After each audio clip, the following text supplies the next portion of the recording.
মুহররমের গুরুত্ব আদম আলাইহিস সালাতু ওয়াস সালাম থেকে শুরু করে উমদাতুল কারি শারহুল বুখারী বুখারী শরীফের ব্যাখ্যা গ্রন্থ আল্লামা বদরুদ্দীন আইনি রাহমাতুল্লাহি আলাইহি তিনি তার কিতাবের মধ্যে কারবালার কাহিনীকে পরে উল্লেখ করেছেন।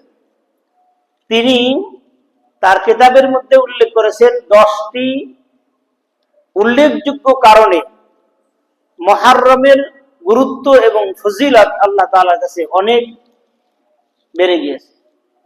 কয়টা কারণ উল্লেখ করেছেন? সহিহ আল বুখারীর গ্রন্থ উমদাতুল কারি আল্লামা বদরুদ্দীন আইনি রাহমাতুল্লাহ আলাইহি প্রথম কারণ তিনি উল্লেখ করেছেন, এই মুহররমের 10 তারিখে আল্লাহ রাব্বুল আলামিন পৃথিবীর সর্বপ্রথম মহামানব আদম আলাইহিস সালাতু ওয়াস সালামকে সৃষ্টি করেছেন। সুবহানাল্লাহ বলেন। শুধু তাই নয়, আদম আলাইহিস সালাতু ওয়াস সালামকে সৃষ্টি করার পরে 120 বছর পর্যন্ত কাদা মাটি থেকে শুকনো মাটি শুকানো, এরপরে রূহ সঞ্চালন করা 120 বছর, সেটা অন্য তাফসীর। এরপরে আল্লাহ রাব্বুল আলামিন আদম আলাইহিস সালাতু ওয়াস সালামকে জান্নাতে প্রবেশ করাইলেন এই মুহররমের 10 তারিখে। শুধু তাই নয়,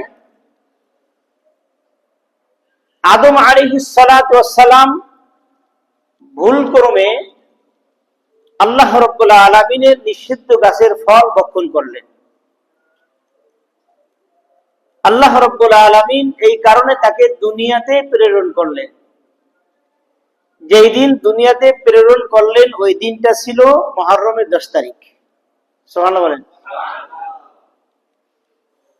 1 নম্বর কারণের মধ্যে আরো উল্লেখ করেন, আদম আলাইহিস সালাতু ওয়াস সালাম দুনিয়ায় এসে তার ভুলের কারণে ক্রন্দন করা শুরু করলেন।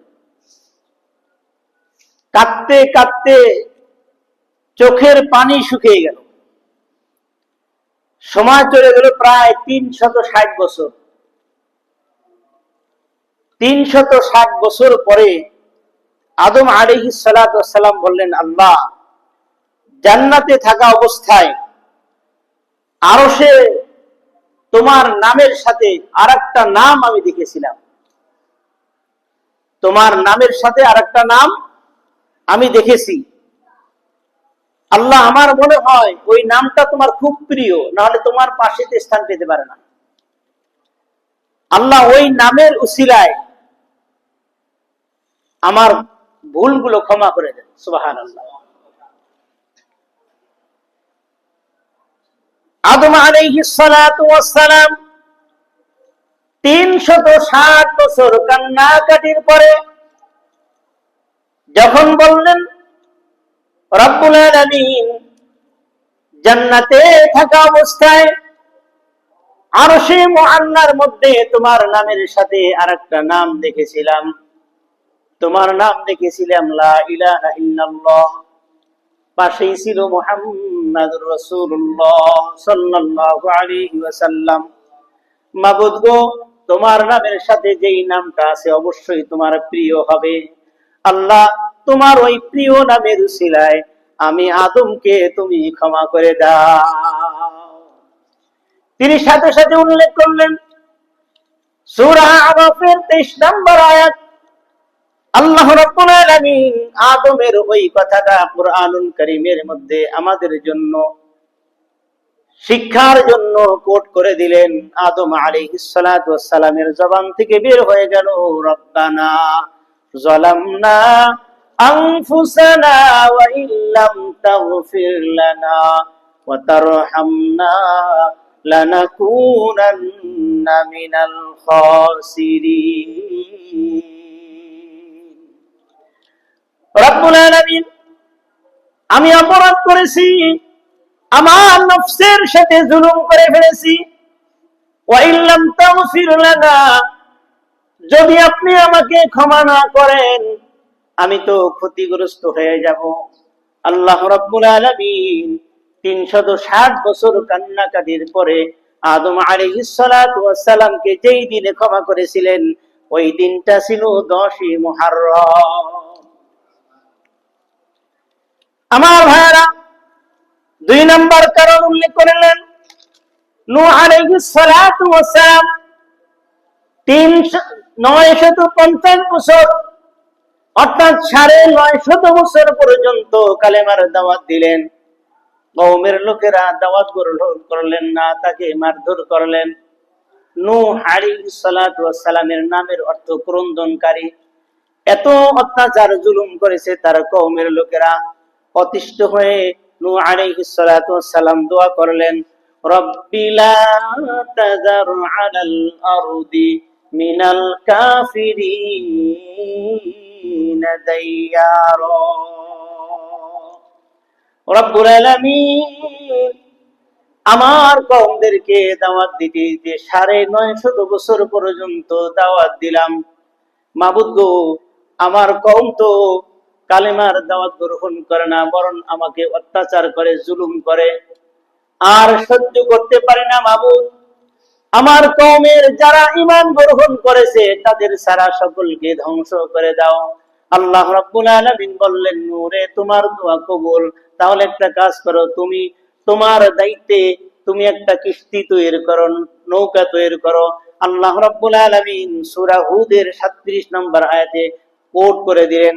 রব্বুল আলামিন বলেন, ওয়াসনাইল ফুলকা বিআয়ুনিনা ওয়া ওয়াহিনা ওয়া লা তুখাতিবনি ফিল্লাযীনা যালামু ইন্নাহুম মুগরাকুন। আমার ভাইরা, নূহ আলাইহিস সালাতু ওয়াস সালাম কিস্তি তৈরি করলেন। আল্লাহ রাব্বুল আলামিন মহাপ্লাবন দিয়ে সকলকে ধ্বংস করে দিলেন, কিন্তু ঈমান যারা আনছে নূহ আলাইহিস সালাতু ওয়াস সালামের সাথে কিস্তির মধ্যে যারা আরোহণ করেছে, আল্লাহ রাব্বুল আলামিন ওই নূহ আলাইহিস সালাতু ওয়াস সালাম সহ তার কওমকে যেই দিন মহাপ্লাবন থেকে মুক্তি দিলেন ওই দিনটা ছিল 10ই মুহররম। জোরে বলি সুবহানাল্লাহ। তাহলে মুহররমের গুরুত্ব আগে থেকেই নাকি কারবালা থেকে? জোরে বলেন, আগে থেকেই। 3 নম্বর কারণ, ইব্রাহিম আলাইহিস সালাতু ওয়াস সালামকে যখন অগ্নিকুণ্ডে ফেলা হলো, আল্লাহ রাব্বুল আলামিন যেই দিন ইব্রাহিম আলাইহিস সালাতু ওয়াস সালামকে ওই নমরুদের অগ্নিকুণ্ড থেকে রক্ষা করলেন, আল্লাহ রাব্বুল আলামিন আগুনকে বলে দিলেন, ইয়া নারুকুনি বারদাও ওয়া সালামান আলা ইব্রাহিম। হে আগুন, তুমি আমার খলিলের উপর এমন শান্তিদায়ক হয়ে যাও, গরমও না ঠান্ডাও না। সুবহানাল্লাহ বলেন।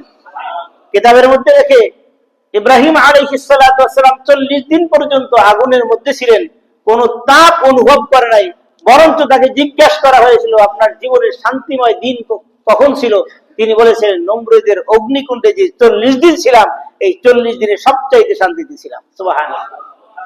যেই দিন আল্লাহ রাব্বুল আলামিন এই নমরুদের অগ্নিকুণ্ড থেকে ইব্রাহিম খলিলুল্লাহকে মুক্তি দিলেন, সেই দিনটা ছিল মুহররমের 10 তারিখ। সুবহানাল্লাহ। আমার ভাইরা, শুধু তাই নয়, মুসা আলাইহিস সালাতু ওয়াস সালামকে ফিরআউন যখন ধাওয়া করলো, ফিরআউন যখন মুসা আলাইহিস সালাতু ওয়াস সালামকে হত্যা করার জন্য ধাওয়া করলেন, আল্লাহ রাব্বুল আলামিন মুসার কবল থেকে, ফিরআউনের কবল থেকে মুসাকে যেই দিন রক্ষা করলেন ওই দিনটা ছিল মুহররমের 10 তারিখ। 5 নম্বর কারণ হচ্ছে, অনেক ঘটনা সেদিকে যাব না, খুব সংক্ষেপে আমি 10টা কারণ বলতেছি। মুহররমের গুরুত্ব এত বেশি কেন? ইউনূস আলাইহিস সালাতু ওয়াস সালামকে যখন মাছে খেয়ে ফেললেন, মাছের পেটের মধ্যে ইউনূস আলাইহিস সালাতু ওয়াস সালাম 40 দিন পার করলেন। ইউনূস আলাইহিস সালাতু ওয়াস সালাম যখন বুঝতে পারলেন, আমি তো মালিকের অর্ডার ছাড়া চলে আসছি, আমি তো আমার নফসের সাথে জুলুম করেছি, ইউনূস আলাইহিস সালাতু ওয়াস সালাম আল্লাহ রাব্বুল আলামিনের কাছে দোয়া করলেন। ওয়াজান্নুনি ইয যাহাবা মুগাদিবান ফাযান্না আল্লান নাকদিরু আলাইহি ফানাদা ফিয যুলুমাত আল্লা ইলাহা ইল্লা আনতা সুবহানাকা ইন্নী কুনতু মিনাজ জালিমিন।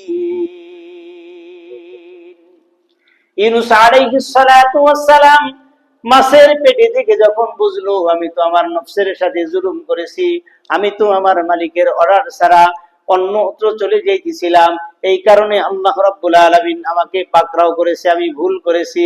ইউনূস আলাইহিস সালাতু ওয়াস সালাম আল্লাহ তাআলার প্রশংসা করলেন, ইন্নী কুনতু মিনাজ জালিমিন, হে আল্লাহ আমি তো আমার নফসের সাথে জুলুম করেছি, আপনি যদি রক্ষা না করেন আমি তো জালেমদের অন্তর্ভুক্ত হয়ে যাব। আল্লাহ রাব্বুল আলামিন বলেন, ইউনূস রে, ভুল করার পরে যেহেতু তুমি আমাকে স্মরণ করেছো, আমি আল্লাহ রাব্বুল আলামিন এই মাছের পেট থেকে তোমাকে মুক্তি করে দিলাম। যেই দিন মাছের পেট থেকে ইউনূস আলাইহিস সালাতু ওয়াস সালাম মুক্তি পেয়ে গেলেন, ওই দিনটা ছিল 10ই মুহররম। জোরে বলি সুবহানাল্লাহ। রাসূল সাল্লাল্লাহু আলাইহি ওয়াসাল্লাম এই ঘটনা জানার পরে বলেন, আল্লাহ এটা তো ইউনূসের জন্য ছিল, আমাদের জন্য কি আছে? আল্লাহ রাব্বুল আলামিন পরবর্তী আয়াতে বলে দিলেন, ফাস্তাজাবনা লাহু ওয়া নাজ্জাইনাহু মিনাল গাম্মি ওয়া কাযালিকা নুনজিল মুমিনিন। আল্লাহ তাআলা বলেন, হে নবী, শুধুমাত্র ইউনূসের জন্য না, যারাই তাদের নফসের সাথে জুলুম করবে অর্থাৎ গুনাহগার হয়ে যাবে, তারা যদি আমি আল্লাহকে স্মরণ করে, আমি আল্লাহ রাব্বুল আলামিন কিয়ামত পর্যন্ত যত মানুষ পৃথিবীর মধ্যে আসবে, ভুল করার পরে ক্ষমা চাইলে আমি আল্লাহ ক্ষমা করে দেব। সুবহানাল্লাহ। তাহলে এই মুহররম মাস বোঝা যায় এটা ক্ষমার মাস। আদম আলাইহিস সালাতু ওয়াস সালামকেও এই মুহররম মাসের 10 তারিখে ক্ষমা করে দিয়েছে। সুতরাং এই মাসটা ক্ষমার মাস, বেশি বেশি করে আল্লাহর কাছে ক্ষমা চাইতে হবে আমার ভাইয়েরা। এরপরে 6 নম্বর কারণ হচ্ছে সুলাইমান আলাইহিস সালাতু ওয়াস সালামকে এই 10ই মুহররমে, মুহররম মাসের 10 তারিখে আল্লাহ তাআলা রাজত্ব দান করেছেন। সুবহানাল্লাহ। 7 নম্বর কারণ, সাইয়্যিদুনা ইউসুফ আলাইহিস সালাতু ওয়াস সালাম যখন কূপে থেকে, তার ভাইয়েরা তাকে কূপে ফেলে দিয়েছিল, আপনারা অনেকেই ঘটনা জানেন, কূপ থেকে যখন রক্ষা পেলেন, ওই দিনটা ছিল 10ই মুহররম। জোরে বলি সুবহানাল্লাহ। সন্তানের জন্য যখন ইয়াকুব আলাইহিস সালাতু ওয়াস সালাম কান্না করতে করতে করতে চোখের জ্যোতি নষ্ট হয়ে গেল, চোখ অন্ধ হয়ে গেল, 40 বছর পরে আবার যখন অন্ধত্ব আল্লাহ রাব্বুল আলামিন দূর করে তাকে চোখের জ্যোতি ফিরিয়ে দিলেন, চোখের দৃষ্টি, চোখের আলো ফিরে পেলেন, ওই দিনটা ছিল 10ই মুহররম। জোরে বলি সুবহানাল্লাহ। আমার ভাইয়েরা, 9 নম্বর, ঈসা আলাইহিস সালাতু ওয়াস সালামকে আল্লাহ রাব্বুল আলামিন যেই দিন জীবিত আকাশে তুলে নিলেন, ঈসা আলাইহিস সালাতু ওয়াস সালামের কওমরা তাকে হত্যা করার জন্য আসলো, এক ঘরের মধ্যে আসলো।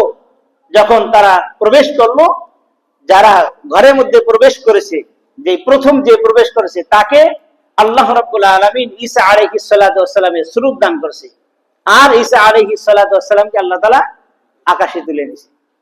তারা ভিতরে ঢুকে দেখে যে যাকে পাঠাইছে সে নাই, ঈসা আলাইহিস সালাতু ওয়াস সালাম আছে। তার মানে ঈসাকে আল্লাহ রাব্বুল আলামিন যাকে ভিতরে পাঠাইছে তার সুরতটা ঈসা নবীর মতো করে দিয়েছে। তারে পাইয়া অন্যান্য যারা ঢুকছে তারা তাকে কতল করছে। তারা বের হয়ে বলে, আমরা ঈসাকে খতম করে দিছি। আল্লাহ তাআলা বলেন, ওমা কতালুহু ওমা সালাবুহু ওয়ালাকিন শুববিহা লাহুম, তোমরা তাকে কতলও করতে পারো নাই, শুনেও চড়াইতে পারো না, তোমরা ধাঁধার মধ্যে পড়ে গেছো, সন্দেহের মধ্যে পড়ে গেছো। আল্লাহ রাব্বুল আলামিন যেই দিন ঈসা আলাইহিস সালাতু ওয়াস সালামকে জীবিত আকাশে তুলে নিলেন, ওই দিনটা ছিল 10ই মুহররম। জোরে বলি সুবহানাল্লাহ। অপেক্ষা করেন, ঈসা আলাইহিস সালাতু ওয়াস সালাম আবার আসতেছে দুনিয়ার মধ্যে, সেই সময় বেশি বাকি নাই, অল্প সময় বাকি আছে, আসতেছে নবীর উম্মত হয়ে। সুবহানাল্লাহ বলেন।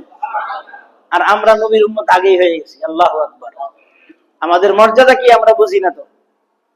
যেই নবী নবুয়ত্ব বাদ দিয়ে আল্লাহ তাআলার কাছে ফরিয়াদ করছে, আল্লাহ নবুয়ত চাই না, আমি শেষ নবীর উম্মত হইতে চাই। আল্লাহ তাআলা গ্রান্টেড করছে, কবুল করে নিছে।